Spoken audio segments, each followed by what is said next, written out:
guys, and thanks for tuning back in. If you've not seen our most recent video, please do. This is when we went down to Fort Lauderdale and we produced 614 wheel horsepower on the stock block EVO 10 behind us with a stock clutch with 51,000 miles, just with a build head and a bolt-on turbo kit. A lot of people do want to know all the details and specs on it, so I just want to make a short video on the breakdown of what it took to produce that kind of power.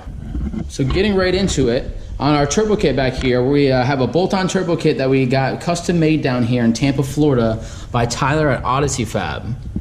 This is a Twinscroll setup, first Twinscroll that I've ever seen on the market now available, which means it does have two 38mm Tial wastegates with open dumps running to the ground.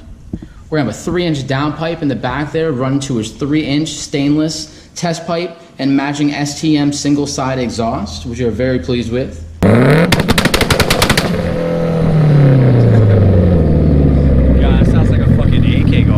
Going up to the top here, you're going to have a Precision 6766 second gen dual ball bearing turbo. And again, that will obviously be a Twinscroll setup. Going down to its aluminum upper intercooler piping. Lower intercooler piping will also be aluminum with a Tial wastegate. I'm sorry, a Tial block valve on the bottom.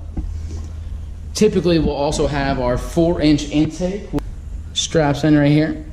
Back down to the front here, to our supporting cooling option is a Depo Racing 4-inch front mount intercooler. The lower piping will be running up now to a 65mm upgraded throttle body, to a port matched port and polished intake manifold, a fully ported head which is also port matched. We decided with cams to do Kelford C Cams, which are their stage 3 cams. We're matching that up with some Supertech Valve train, ARP 625 head studs to hold all that together with a new Oem Head gasket. So now with the fully built head and the upgraded turbo, we're able to do 614 wheel horsepower on the stock block and still stock clutch with 51,000 miles. Jumping into the fuel system, we went ahead with Fuel Injector Clinic's 1650cc injectors. Matching up, we did an AEM fuel pressure regulator to help regulate all that new pressure coming from the Walbor in-tank 450 pump in the back there.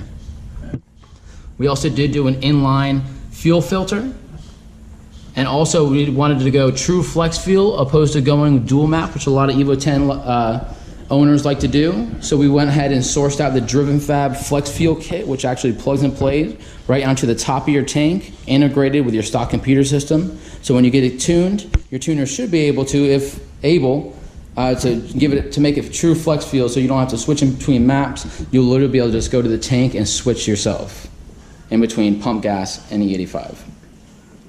A couple other things worth mentioning is we did also get a Driven Fab dual oil catch can, which comes with two 10AN fittings, help it relieving some of that crank pressure in the head whenever we're slamming on the gas.